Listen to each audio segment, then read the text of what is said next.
What's up, beautiful world?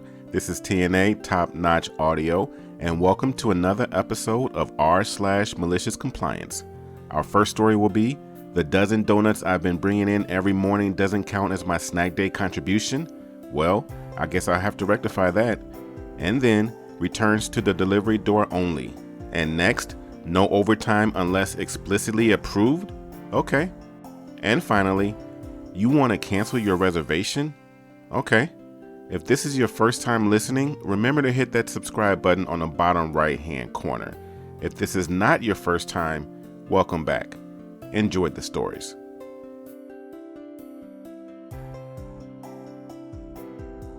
And this story is posted by u/rook218. The dozen donuts I've been bringing in every morning doesn't count as my snack day contribution? Well, I guess I'll have to rectify that. Back in high school, around 2010, I used to work the closing shift at Dunkin' Donuts on Sunday nights. Per company policy, I could box up 2 dozen donuts to bring home with me before throwing the rest out.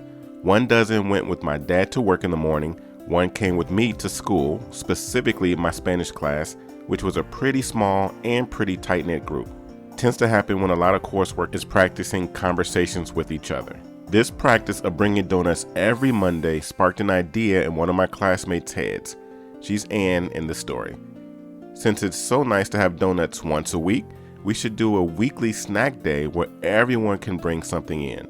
They decided this would be on Thursday, and I said I'd just continue bringing in donuts every week on Monday as my contribution. Everyone was very okay with this, except for Anne. No. This snack day was Thursday, and if you aren't going to bring in a snack on a Thursday, then you aren't welcome to participate. I was pretty pissed, but what can you do? It's only one snack one time. Then I got to thinking about it. I was only required to bring a snack, not something sweet or delicious or even palatable. As long as it was edible, then it counted. My next closing shift, I grabbed an extra empty dozen box. I went to the store on Wednesday night and got a 5-pound bag of potatoes. I washed them and put them right in the box and dropped off the box early in the morning to my Spanish classroom so nobody would get wise to the actual contents. Apparently, the earlier classes had seen the box sitting on a shelf and had told our class that we had donuts. Everyone was excited.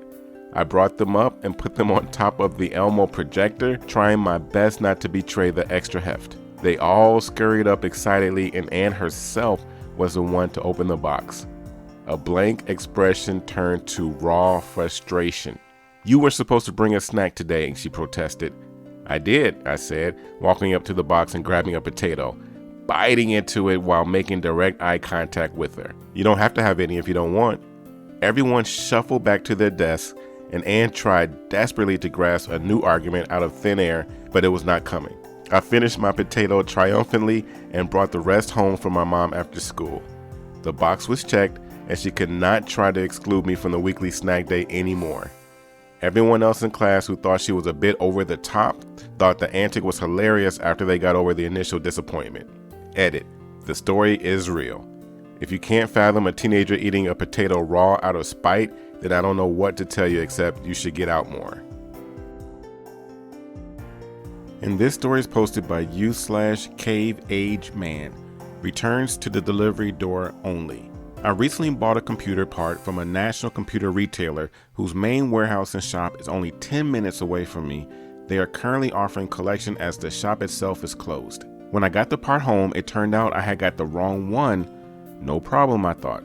I called them to let them know, and they agreed to the return and sent me an RMA, Return Merchandise Authorization number, and an email that I had to put on the package. I box it back up, label it properly, and drive over to where I picked it up earlier that day.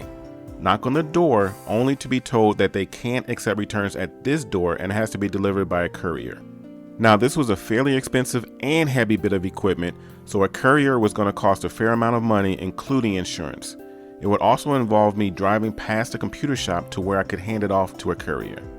Cue malicious compliance. The next day, I draw up some labels for my new courier, Imaginary Deliveries, add some QR codes for the look of the thing, and a company slogan, taking your things to amazing places. I also included a couple of other labels that helped it sell it otherwise, including a Comic Sans label that says, "This way up," and a chaos arrow that points in all directions. I put on my best courier-looking outfit, see a cap, baggy jacket, and matching face mask, drive over to the computer retailer, go around the back to the delivery bay and parcel under one arm, just wander in. I find an office, knock on, and say, "I've got a delivery for a computer shop. This is Unit 7, right?" I then make a show of scanning one of the QR codes and take a photo clearly showing the parcel delivered in their office. I leave feeling like I just put off a major heist. A couple of days later, I get my refund and the job was done. And this story is posted by u/Scrager. No overtime unless explicitly approved? Okay. At my previous place of work, there used to be a policy that overtime required to get work done was approved implicitly by the need for a deadline. If you needed extra hours to get it done, just submit a list of your hours to your boss and it would be sorted out for the next pay cycle. Then one of the upper managers got replaced with a hardliner who looked for every chance to save money. At first, it was less hours for the cleaners, no more free drinks, and eventually no more overtime unless explicitly approved. Since you needed to ask every time to do overtime and the boss wasn't always available, it meant projects started to slip. Management started to get annoyed and asked without the overtime, when could we have the project finished and live? Since the project required an out-of-hours deployment, I replied, pointing out it wasn't reasonably possible to complete the project without overtime. The hardliner manager responsible for the no overtime policy was very unhappy at that and demanded we make it work without overtime that week. So we scheduled the deployment for 9 a.m. to 11 a.m. on the Thursday, effectively shutting down a fairly large part of the business for 2 hours. When the CEO saw 80% of the business taking a 1.5 hour break after only just getting in, he was needlessly outraged and demanded to know what was going on, and we explained that the work couldn't be done while people were using the system, and the manager had refused to allow us overtime to do it out of normal working hours and insisted we just get the work done. He had a word with the manager. Later that day, we got an email from the CEO.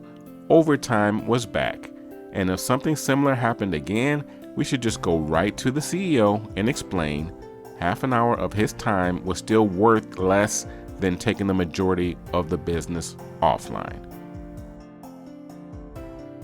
And this next story is posted by u/Mr. Pepper. You want to cancel your reservation? Okay. About a decade ago, when I was fresh out of high school, I got a summer job working at a lakeside boat rental and bait and tackle shop. My boss, Joe, not his real name, inherited the shop from his father and took a massive amount of pride in keeping the family business going. Still, he wasn't one to give in to bullspit, and clearly took it personally when a customer complained about anything to do with the shop he loved so much. Our lake was a pretty popular trophy fishing destination due to how large the local Mackinaw trout got. Boss man wanted to reward people who planned ahead by never charging summer pricing, approximately $150 more per day, on reservations. Naturally, this resulted our boats getting booked out weeks in advance. The catch was, we did require a completely refundable $100 security deposit, we said in case of damages, but was mostly to guarantee they return the boat. Of course, every year, many people took issue with this policy. In 3 years, I saw this happen dozens of times. Boss had his malicious compliance down to an exact science. When a customer would refuse to pay the security deposit, Joe would state the deposit is non-negotiable. Almost always, the customer would then declare they're canceling their reservation, they'll never do business here again, generally recite the whole Karen manifesto. Joe would cheerfully agree, feed their paperwork into the shredder, and send them off. You see, dear reader, of the 3 marinas on the lake, we were the only ones that rented out boats. The other 2 only rented out space for boats to dock. They never asked about our competitors, so Joe never had any reason to inform them. Without fail, within the hour, the customer would be back, having realized that they couldn't get a boat elsewhere. Usually at this point, business would be picking up, meaning I'd be loudly answering questions about boat rentals for other guests, and the customer's fishing buddies or antsy kids would be pushing them to get the boat already. Grudgingly, they'd ask for their boat. Joe would fake concern and tell them that unfortunately, all the boats have been reserved for weeks, so we're usually unable to accommodate walk-in rental requests. As luck would have it, we had a cancellation earlier today. Since they don't have a reservation, however, we have to charge the summer holiday pricing. Oh, and just FYI, we require a completely refundable $100 security deposit for all rentals. I hope that's all right with you. Edit.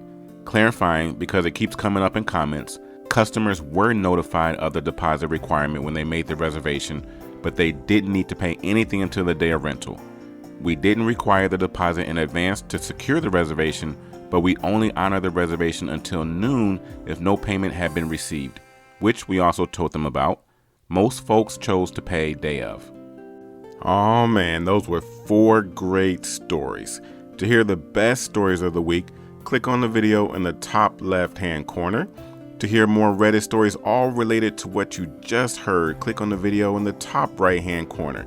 And if you have not already done so, click on the subscribe button in the bottom right-hand corner. Once again, this is TNA, Top Notch Audio. Thank you for listening and have yourself a great day.